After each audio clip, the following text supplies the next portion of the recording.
Hey guys, welcome back to the Curly Reader. My name is Amanda, and today I'm going to share with you all of the books that I read in December.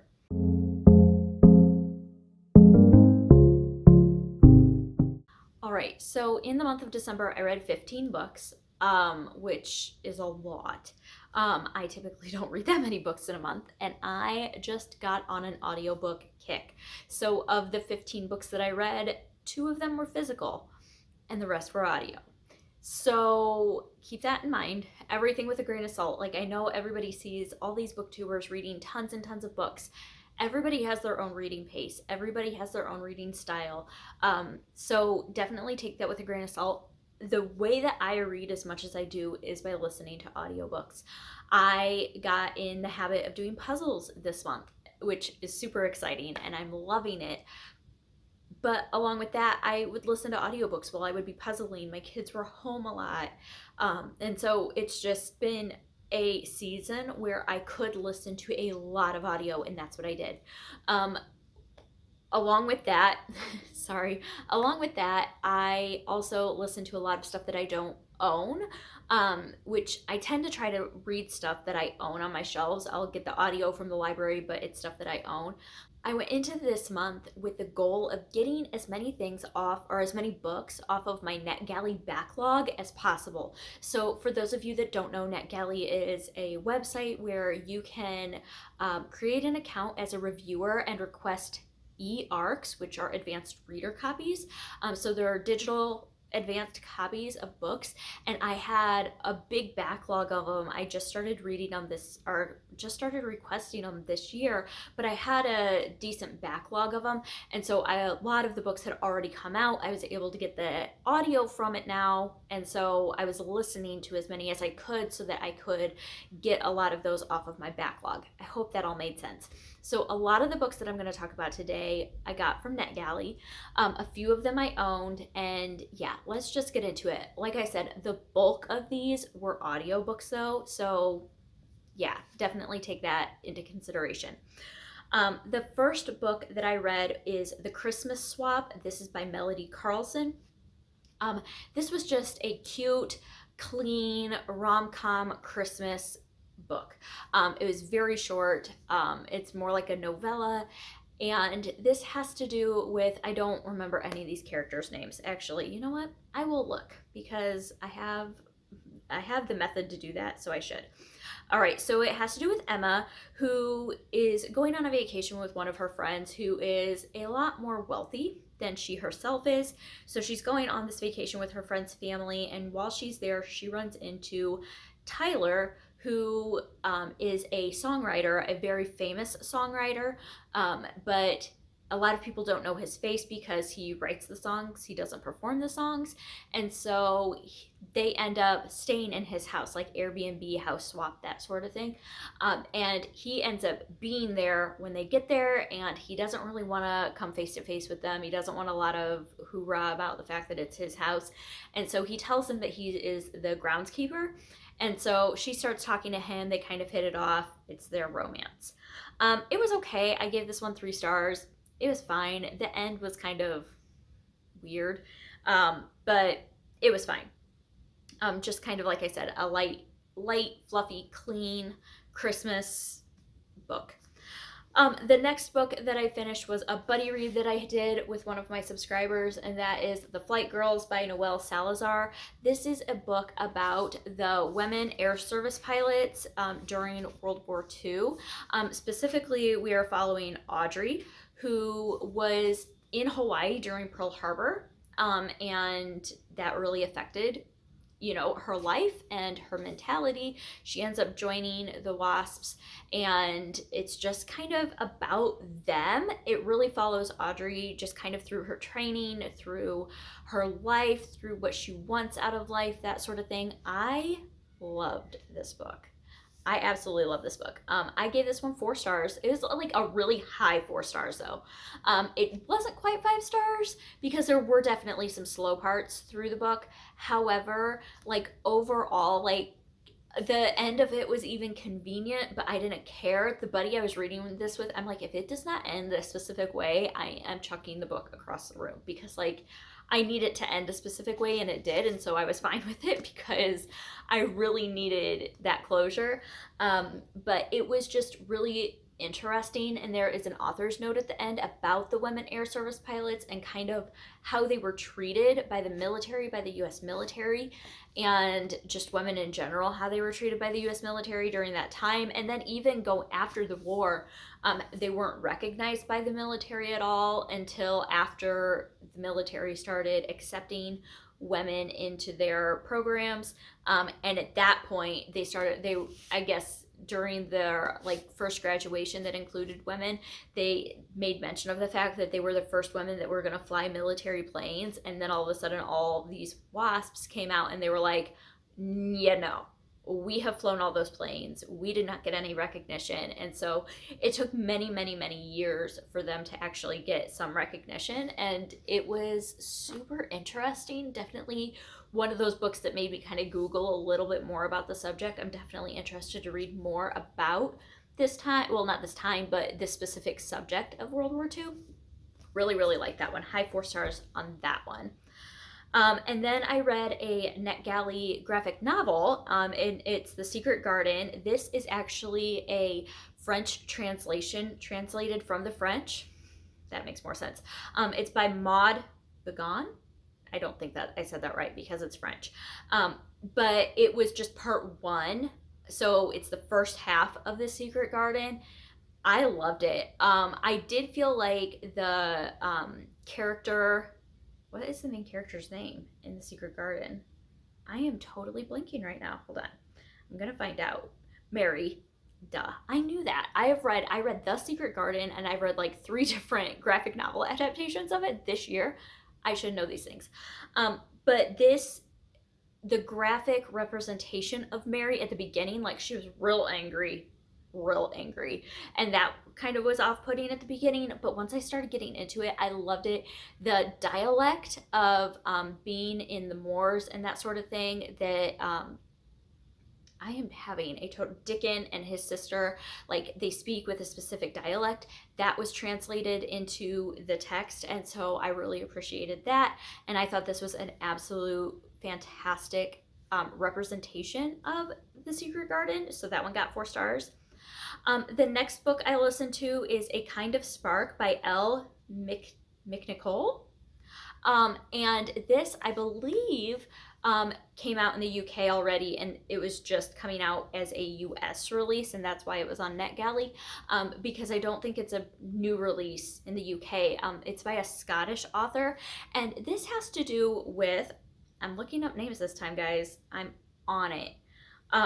Okay, this has to do with Addie, who is autistic. Yeah, I want to make sure I said that right, because this book is all about her and her life, being autistic and being on the spectrum. Her sister is also on the spectrum, and it really delves into the terminology and how we say things and how autistic people are treated, and things that can trigger them, and why things are difficult for them. And it was just really, really good about explaining some of those things to people who may not understand what they're going through, and how they face hardship from teachers and other people in public positions, and it was just so well done.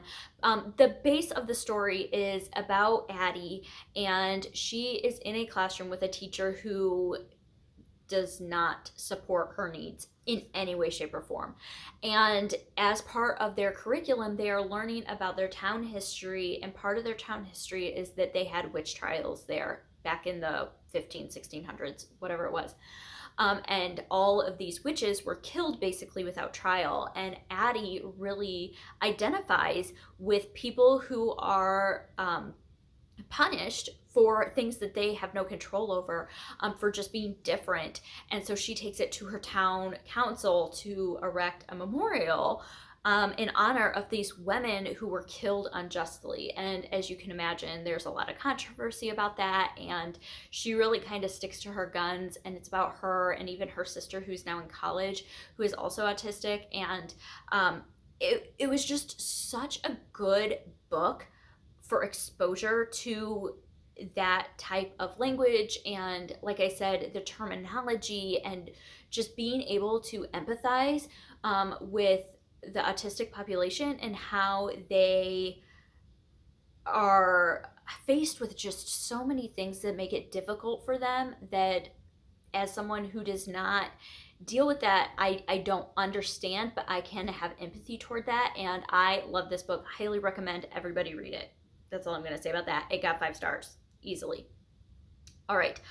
I did finish The Lost Spells, which I have returned to the library. I did talk about this one in my previous wrap up. It is a book about poetry. It's by Robert McFarlane, and it's all about nature and nature poetry. I listened to half of the audiobook, and I read it physically while I was listening to it because the audio was so good. So highly suggest doing that if you're up for it. But the illustrations in this were just phenomenal. I ended up giving it 4 stars. It was really good.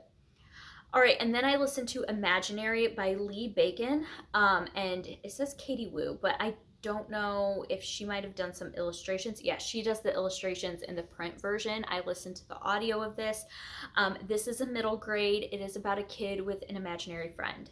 And he is like going into middle school, and he still has his imaginary friend named Shovel. And he's getting teased about it, and it's told from the point of view of the imaginary friend, which is really interesting because it's kind of told from the point of view of the friend who isn't needed anymore, but doesn't want to go away and is feeling left out and is feeling jealous. And so it was very interesting. It was very cute. Great middle grade book. I ended up giving that one 3 stars. Sorry, I'm trying to be brief because it's a lot of books, and I know, guys, like, I can get long-winded. The next one that I listened to is The Light of Luna Park by Addison Armstrong. Whoo, guys, I did not like this book at all. This is a historical fiction book that is about, look up the character's name, Amanda. Okay, this one is about, oh, where did it go? There it is. Althea. So it's kind of dual time. Well, it is dual timeline. It's 1926.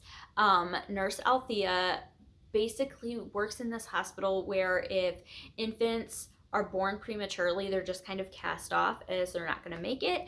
And on Coney Island, there is a doctor that is using incubators to keep premature babies alive. And so she wants to try to save some of these babies, and her superiors are like, no, that is a sideshow. We are not going to have anything to do with that. And they completely write it off. And so she ends up kidnapping one of the babies and taking it to Coney Island to try to save its life. And then you're also getting a perspective 25 years later of Stella, who is just like having a moment. Her mother recently passed away, and she just quit a job that she absolutely loves. Her marriage is struggling, and so she ends up going back to her mother's apartment to try to like clean some stuff up, and finds some newspaper clippings and things. She's trying to just dig into more of who her mom is. And so those are the 2 timelines that you're getting.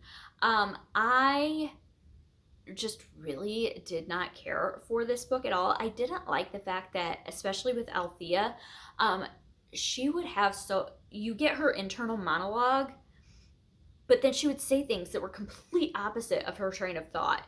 And that was really off-putting to me. She just made so many bad decisions, one after the other after the other. She didn't really face consequences for the bad decisions she was making, which is a huge pet peeve of mine. When people do the wrong thing and don't face any consequences, I am like, no thank you. So she was just making so many wrong choices, selfish choices, and wasn't facing consequences for them. The contradiction between her internal monologue and what she was actually doing and saying was just no. And so yeah, this one got 2 stars for me. I just did not like it. I thought the subject matter was really interesting. Did not care for the book at all. After that, I listened to The Genius Under the Table, Growing Up Behind the Iron Curtain by Eugene Yelchin. This one was really interesting. I had heard a lot of praise about this one. Eugene Yelchin has written a Newbery Honor book also previously about Russia. He grew up in Russia or the Ukraine, or one or the other. I don't exactly, yeah, it says Russia. And the book was told from his point of view, and it was very much about growing up in a family where you had to have a skill, you had to be talented, you had to be able to prove yourself in some way or somehow. And like his siblings could be a figure skater, or they could dance, or they could do all these really awesome things, and he felt like he didn't have a skill that was going to provide him opportunity in life, and his parents were just really trying to push him in a direction, and at a very young age. And it's just about him and his parents' struggle in Cold War Russia, and it was kind of, I don't know, it was kind of lackluster, to be completely honest. I ended up giving this one 3 stars. It was okay, it was interesting, but it didn't like keep me like going and going and going. I wasn't super excited about it. I do know that the print book is also, excuse me, is also illustrated. Sorry. And so I do know that as well. He does draw quite a bit in the story. That's kind of one of his hobbies. And so that, I'm sure, translates into the print book a little bit differently. But yeah, that one got 3 stars for me. The next one that I listened to is another Christmas book by Richard Paul Evans. Ironically enough, I didn't read the one that I own. Why would I do that? Instead, I listened to The Mistletoe Promise. This one got 4 stars for me. I really like this. This is like a fake dating kind of trope romance book. This has to do with Elise, who meets a guy in like the food court of her office building, and he's kind of watching her, and then he approaches her and he's like, hey, I got a lot of Christmas stuff to go to, I'm sure you do too, you want to kind of like be each other's +1 and we'll hang out. And it was kind of a fake dating thing, but there was more to the story, and you're hearing about the more to the story as you go through it. I enjoyed it. I will say there's a huge trigger warning in this one, so definitely look that up if you need that. I'm not going to say because it is kind of spoilery, but there's a huge trigger warning, and it definitely took me by surprise, and I'm like, whoa, that came on really fast. So it was really lighthearted up until that point, and then it was like, okay. And so, yeah, definitely look into that if that's something that you feel like you're going to need. But I personally, I enjoyed it. It was, you know, a quick listen, so I gave that one 4 stars. That one would definitely be on the lower end of the 4 stars though. All right, and then I listened to another historical fiction. This one was The Girl Behind the Wall by Mandy Robotham. I don't know if I said that right. This one had to do with the Berlin Wall, and it follows twins. Their names are Karen and Yuta. It's Jutta.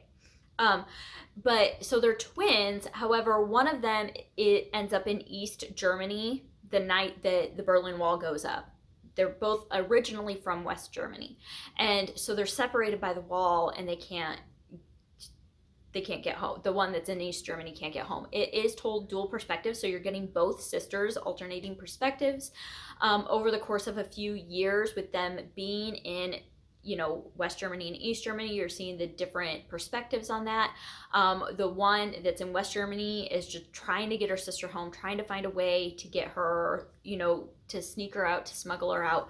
The one that's in East Germany is just trying to survive, trying to, like, she's basically thrust into this new life without, you know, warning, and she has no one and no job and no anything, and she just has to survive there now.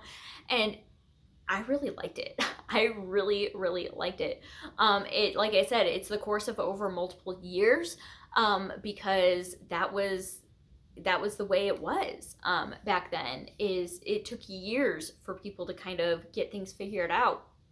And yeah, not going to say more than that because I don't want to spoil anything, but I thoroughly enjoyed it, and I'm definitely interested in reading more from Mandy Robotham. I know that she has written like 4 or 5 other books, and so those all went on my TBR immediately when I got done with this. That one got 4 stars from me. All right, and then I read or listened to a nonfiction middle grade book called Fallout. It's Spies, Super Bombs, and the Ultimate Cold War Showdown. This is by Steve Sheinkin. He has written multiple nonfiction books for young readers, and this is all about the Cold War. It really starts with, kind of World War II, post-World War II, going through all of the Cold War, a lot having to do with the Cuban Missile Crisis and the Bay of Pigs and all of that. There was a lot having to do with that, and just with Russia and the bombs and the, the mutual destruction sort of thing. And it was very interesting. As someone who is very intrigued by Cold War history and all of that, specifically like the 60s, from the 1960s to the 1980s era, during that Cold War era, I just find that absolutely fascinating. And so that subject matter really intrigues me. And so listening to this was really interesting because I didn't remember a lot of this. I'm sure I was taught about it in school, in history class in high school and stuff, but I didn't remember a lot of it. And so I really enjoyed it, and I thought it was written really well for middle schoolers, so I gave that one 4 stars. All right, and then one of the physical books, I finally at this point finished a physical book, you guys. Father Christmas and Me by Matt Haig. This is the 3rd book in the Boy Called Christmas trilogy. I did not like this book at all. This one follows Amelia, who we meet in the 2nd book, The Girl Who Saved Christmas. This one follows Amelia and her time living at the North Pole in Elfhelm with Father Christmas and his wife. And at a certain point, they meet the Easter Bunny, and one of the elves has gone rogue and is trying to sabotage Father Christmas. And it was just meh for me. There wasn't anything innately bad about it. It just was boring and a slog kind of to get through, and it didn't have the same magic that the first 2 had. I really liked the first 2, and it just didn't have the same magic, so that one got 2 stars. All right, and then I listened to an advanced reader copy of The Last House on the Street by Diane Chamberlain. That comes out in January, and so I listened to that. That's her newest book, obviously. I'm being redundant at this point. But this one has to do with finding the 2 girls' names. Kayla, who is an architect, and her husband were in the middle of building a brand new house, when her husband died on the job site. And so she's just kind of dealing with that. She's been staying with her dad. She has a daughter. They're on this property in her hometown, and you're just kind of following her. And then she meets this really mysterious woman one day, comes to see her, and she's gets really creeped out by her, says some weird things, rubs her the wrong way, so she's kind of on edge about things. And then she's starting to get to know one of her neighbors and finds out that her dad has a history with this neighbor, and it's just kind of all weird. And then you're also following in the past timeline in the 1960s, Ellie, who is from kind of a well-to-do family. Her dad's a pharmacist. She's going to pharmacy school, and she decides that she is going to help register Black voters. This is in the 1960s during the Civil Rights Movement in North Carolina, and as you can imagine, not everybody's really happy about that. And so she's getting a lot of negative stuff happening towards her. And she stands her ground. She wants to take part in this. She gets to know some of the Black participants really well and becomes friends with them. And then stuff goes down, and the 2 timelines kind of come together. This one for me was just okay.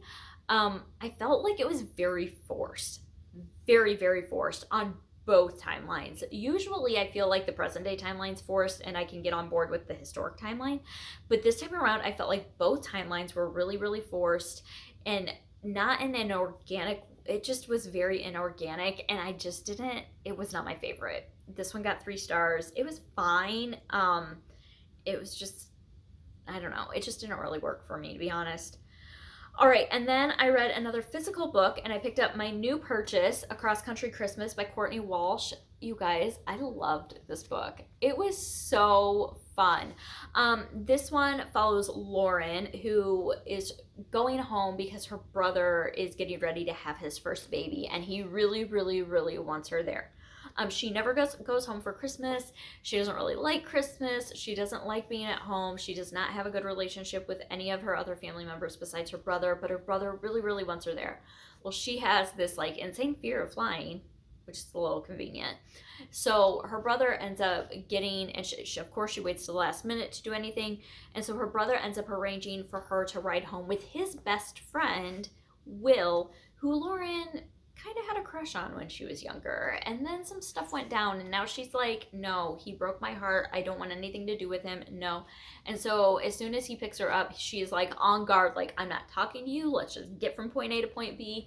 And Will is just bound and determined to break her down and like be friends with her, and stuff happens along the way. But they go on this road trip from California to Illinois, and she gets to know him a little bit better. It's a romance, and it was just so sweet, and I loved it so much. And it was clean and sweet. It talks a lot about grace and second chances, and I really, really enjoyed it. So definitely recommend this for next year if you did not read it this year.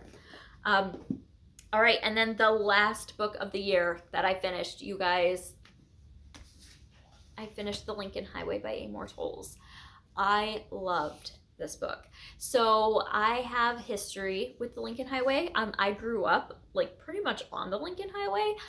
The town I grew up in was on the Lincoln Highway, and actually where my parents currently live is like a mile down the road from the Lincoln Highway. And so there was a lot of history, a lot of in the town that I grew up in that had to do with this. And so that was a lot of fun to kind of read about a little bit. I wish there was more history of the Lincoln Highway, honestly, in this book. It's not really about the Lincoln Highway. That's the only like downer for me with this. But this follows two brothers, Emmett and Billy, who are trying to get to California, and then hijinks happen. Some of Emmett has spent some time in a juvenile like detention kind of camp thing area, and when they get ready to leave, they find out that a couple of his acquaintances there might have broken out, and they kind of hijack Emmett and Billy's trip, and so they all end up in New York, and it's just kind of chaotic. This is told from many different perspectives. I love Amor Towles' writing. Like, he just has some fantastic writing. Now, there were moments in this that I'm like, what is even happening? Why are we hearing about this? There's characters that I didn't understand their relevance. I'm sure if I dug into it and read it again, it would all like come clear to me. But I loved this. I loved this story as it unfolded. It took me a long time. It took me 2 months to read this. But I just took my time with it, and I sat with it, and I loved it. Wooly has my heart forever, ever and always. Like, oh my goodness, if you've read this, I would love to chat with you about it. I love Wooly so much, and Billy too, and just like Ulysses and Abernathy, like all of them. I just thought that each character in his own right was just so well thought out, and I loved it. So yeah, this one got 5 stars because I love the writing so much. But yeah, so that was it. That was it. Those were the books that I read in December. If you've read any of these, I would love to hear your opinions about them down below. Let me know some of your favorite books that you read in December. And yeah, that's going to do it for today. I hope that you enjoyed this. I hope that you stick around and subscribe. And until next time, see ya.